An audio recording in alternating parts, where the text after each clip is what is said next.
কেন্দ্র সরকারের মন্ত্রী এমপিদের প্রবাস হচ্ছে, সেই যোজনার মধ্যে ওনার প্রবাস আজকে উত্তর কলকাতা লোকসভা কেন্দ্রে ছিল। তিনি কর্মীদের সঙ্গে কথা বলেছেন ওখানে। আজকে উনি প্রেস মিট দেবেন, আমি তাকে অনুরোধ করছি ওনার বক্তব্য রাখার জন্য। धन्यवाद दिलीप। आज इस प्रेस वार्ता में मेरे साथ बंगाल प्रदेश भारतीय जनता पार्टी के अध्यक्ष आदरणीय दिलीप दा, भाजपा के राष्ट्रीय सचिव आदरणीय राहुल दा दोनों विराजमान हैं। जैसा कि आदरणीय अध्यक्ष जी ने कहा कि आज भारतीय जनता पार्टी की केंद्र की संगठन की योजना से मैं आप सबके बीच आई हूँ। आज मैं एक विशेष लोकसभा क्षेत्र में कार्यकर्ताओं के समक्ष चर्चा संवाद हेतु भारत सरकार की लगभग 3 साल की उपलब्धियों को हमारे कार्यकर्ताओं के समक्ष मैंने प्रस्तुत किया। माननीय प्रधानमंत्री श्री नरेंद्र भाई मोदी जी ने 2014 में एक ऐतिहासिक जीत प्राप्त करने के बाद जनता जनार्दन के मध्य में कुछ विशेष आयामों को, कुछ विशेष कार्यक्रमों को प्रस्तुत करने का संकल्प लिया था और लगभग 3 साल की अवधि में उनमें से कई योजनाओं की सफलताओं को आज मैं कार्यकर्ताओं के साथ बात में यहाँ आई हूँ।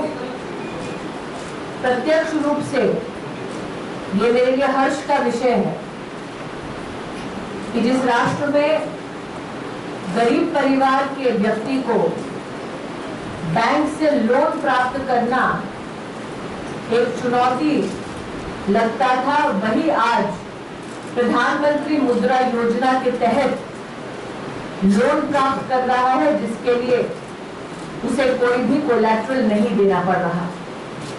मुद्रा योजना की सफलता राष्ट्र के सम्मुख जब आई तो इस बात का भी संतोष हुआ कि 70% लाभार्थी महिलाएं हैं। पश्चिम बंगाल के अगर हम आंकड़े देखें तो साल 2015-16 में विशेषतः पश्चिम बंगाल में 8,000 करोड़ रुपया मुद्रा योजना के तहत नागरिकों तक पहुंचा है। साल 2016-17 में लगभग 15,000 करोड़ रुपया विशेष मुद्रा योजना के माध्यम से मात्र पश्चिम बंगाल के हमारे नागरिकों तक पहुंचा है। इस योजना की सफलता राष्ट्र के साथ साथ पश्चिम बंगाल में दर्शाते हुए मैंने कार्यकर्ताओं से निवेदन किया, जब भारत सरकार स्वयं बैंक तक पहुंचने में नागरिकों को सुविधा देती है तो नागरिकों की आर्थिक व्यवस्था को और सुदृढ़ करने के लिए, उन्हें और सशक्त बनाने के लिए ये सरकार की जो पहल हुई है, उसका पश्चिम बंगाल का जो हमारा एक सफल प्रयोग है वो हम बूथ बूथ पर जाकर जनता के सामने बांटे। मैंने आज कार्यकर्ताओं के बीच में याद किया, धर्मतला में वर्षों पहले मैंने भी एक आंदोलन में पश्चिम बंगाल के संगठन के साथ भाग लिया था और उस वक्त हमने आंदोलन किया था क्योंकि हमारी चिंता ये थी कि बीपीएल परिवार की बहनों तक एलपीजी की सुविधा नहीं पहुंच पा रही। ये हमारा सौभाग्य है कि जब नरेंद्र भाई मोदी देश के प्रधानमंत्री बने तब उन्होंने उज्ज्वला योजना की शुरुआत करने से पहले गिव इट अप कैंपेन राष्ट्र के सामने शुरू किया। उन्होंने विशेष देश के नागरिकों से आह्वान किया कि अगर आपके पास इतनी आर्थिक क्षमता है कि आप अपनी सब्सिडी एलपीजी की छोड़ सकते हैं तो आप प्रयास करें कि आपके माध्यम से हम गरीब बहनों तक सिलेंडर पहुंचाएं। आज अभिनंदन के पात्र हैं वो नागरिक जिन्होंने माननीय प्रधानमंत्री जी के इस आह्वान को, निवेदन को स्वीकार किया। राष्ट्र में लगभग 1 करोड़ से ज्यादा नागरिकों ने अपनी सब्सिडी एलपीजी की छोड़ी और प्रधानमंत्री जी ने अपने निवेदन को वचन पूर्ति में तब्दील किया जब प्रधानमंत्री उज्ज्वला योजना की शुरुआत हुई। प्रधानमंत्री उज्ज्वला योजना के तहत आज अप्रैल 3 के आंकड़े ये हैं कि देश में 2 करोड़ से ज्यादा बीपीएल परिवारों को एलपीजी का कनेक्शन प्राप्त हो चुका है और पश्चिम बंगाल अब दूसरी रैंक पर है amongst all the states in the country which have witnessed the success of the Pradhanmantri Ujjwala Yojana. These are the elements with which we have engaged with the party workers today. I also implore my party workers that our Honorable President Shri Amit Shah ji has appealed to all party workers to ensure that we spend at least 15 days at the booth level to engage not only with Karyakartas, not only with our supporters, but also citizens at large. And it is with this successful 3-year journey that we go to the people in Bengal, thank them for their continued support to the Bharatiya Janata Party and assure them of our continuous service to them so that they and their families see the light of development. I now leave the floor open for questions. आज बाबरी पर court का एक निर्णय आया है, इस पर आपकी टिप्पणी क्या है? कि बड़े वरिष्ठ नेता इसमें नाम रखकर जो है कोर्ट की टिप्पणी पे अभी क्योंकि मैंने कार्यकर्ताओं के मध्य में थी इसलिए मैंने देखी नहीं है और वैसे भी एक कैबिनेट मंत्री होने के नाते कोर्ट की किसी भी वर्डिक्ट पे या इंडिकेशन पे मेरा बोलना उचित नहीं है। तीन बड़े नेता वरिष्ठ नेताओं मैंने पर अपने केस जवाब दे दिया है। जी उसमें केस चलने की बात है, 2 साल में ट्रायल कंप्लीट करना है। Next question.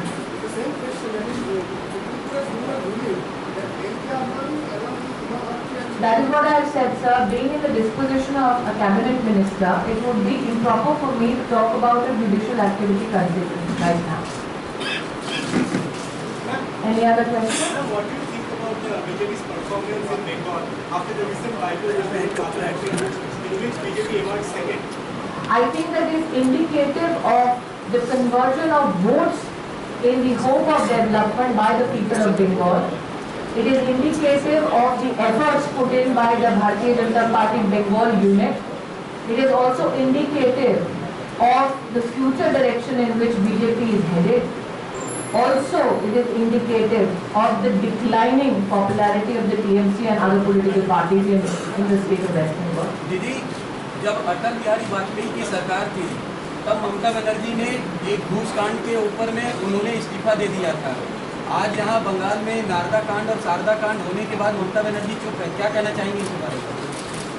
जनता बोल रही है, वो चाहे कितना भी चुप रहे लेकिन जनता बोल रही है। और अभी इससे पहले जो सवाल किया गया, बीजेपी का दूसरी पायदान पर आना ही जनता का धीरे धीरे उठता हुआ आक्रोश वोट के माध्यम से ये स्टेटमेंट दे रहा है कि you cannot take the citizens of West Bengal for granted anymore.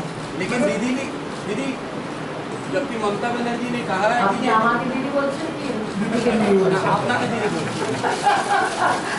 दीदी बोल रहा हूँ। अभी ममता बनर्जी ने ये जब कातिल का जब आपका रिजल्ट आया था तो उन्होंने कहा था कि ये वाम और राम के गठजोड़ के कारण से केवल टीएमसी को हरासमेंट करने के लिए किया गया। तो क्या आपकी कोई साठगांठ चल रही है? मैं इतना ही कहूंगी कि आज जो आंकड़े मैंने आपको दिए, चाहे वो मुद्रा योजना हो,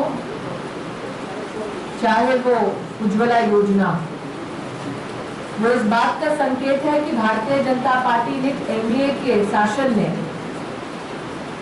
जितनी हमारी क्षमता है उतना विकास हमने पश्चिम बंगाल के नागरिकों तक पहुंचाया। पश्चिम बंगाल में वो नजारा भी देखा जब कांग्रेस की सरकार केंद्र में थी और जब तराजू में पश्चिम बंगाल के इंटरेस्ट को तोड़ा जाता था कि अगर बंगाल को कुछ चाहिए तो संसद में टीएमसी या लेफ्ट को कुछ गतिविधि करनी पड़ेगी कांग्रेस के समर्थन में।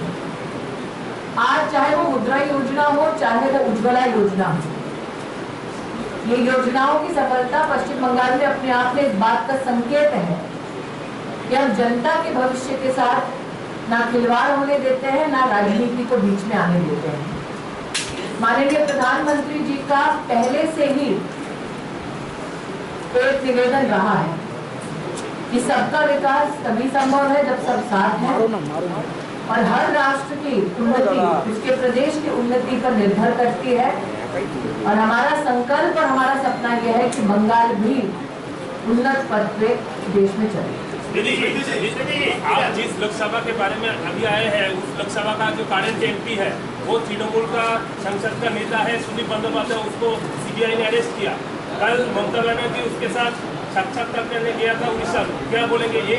और 2 नंबर पश्चिम बंगाल में हर जिले में बीजेपी का जो कार्यकर्ता है उसके ऊपर अत्याचार हो रहा है शासक दल का। आपका दिलीप दा कैलाश विजयवर्गीय जी केंद्रीय हस्तक्षेप चाह रहा है, आप भी क्या यही मांग करेंगे? मैं इतना ही कहूंगी कि भारतीय जनता पार्टी का संघर्ष पश्चिम बंगाल में नया नहीं है। धर्मतला में जब मैंने आंदोलन किया था एक सामान्य कार्यकर्ता के नाते, तब मैंने भी जेल की हवा खाई थी।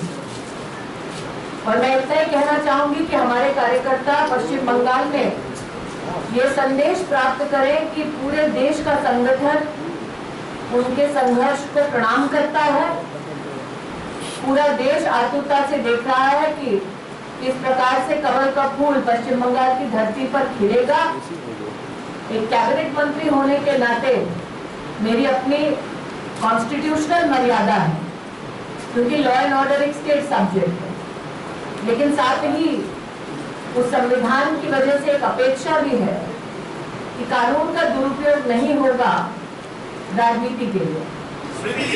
After the names of 12 leaders of the DNC placed in the CBI's FIR, CBI has government has been saying that the central government is selectively targeting their party to tarnish the image of the party ahead of the Panchayat elections that is scheduled to take. I think instead of shooting the messenger, one needs to understand that as a cabinet minister, I cannot talk about an ongoing investigation. It would be improper for me to do so.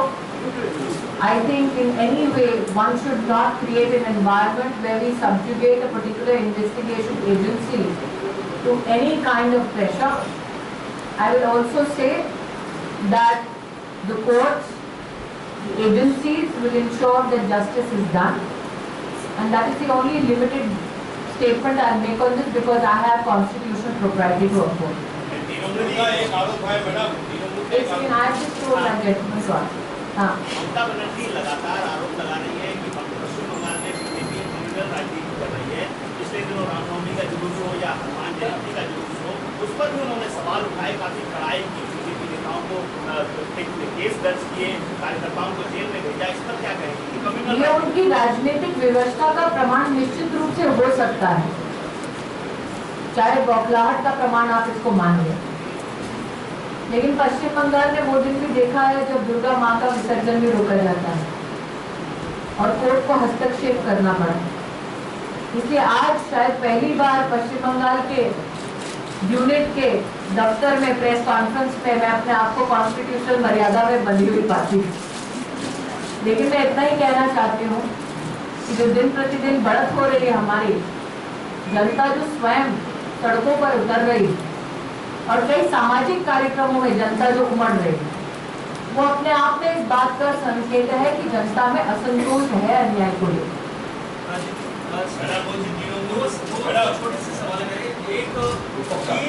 Somebody who's not asked a question before.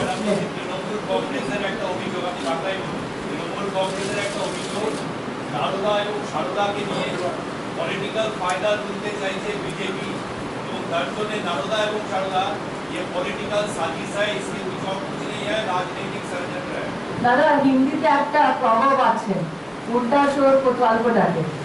কিন্তু আমি যে বললাম এক্ষুনি আমার একটা constitutional একটা প্রপার্টির জন্য আমি বেশি বলতে পারবো না। The very fact that I am respecting that constitutional propriety, as I'm sure other senior ministers have done that and been restrained in our comments, is indicative that we respect the constitutional, procedural and due process of law, and hence no indicative statement from us on ongoing investigations, at least by me, are not being given. Somebody who not asked a question.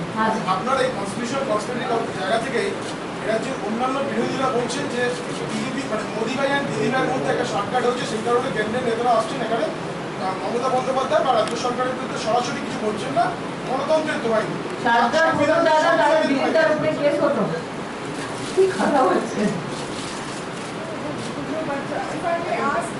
I think that the very fact that BJP कार्यकर्ताs are being beaten mercilessly, that supporters are being threatened, is that an indication of any kind of sadhana? हाँ, बोलूँ, 20 दिन पड़े अपना।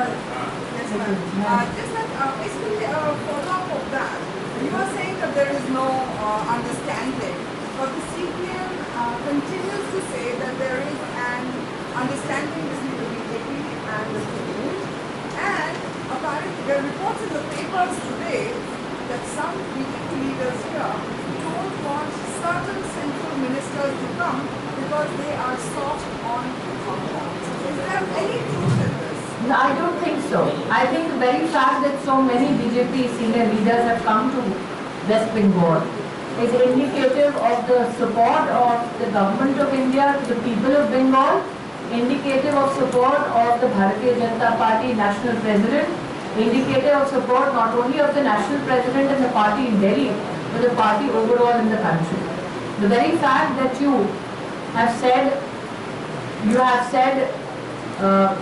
have quoted the CPM in your question in itself, I think suggests that there is a little disquiet amongst those political organizations that have actually faded away, and the only way that they can clutch on to headlines is by indulging in such conspiracy theories. Then would you agree that So I'm not allowing any other gentleman to ask a double question. I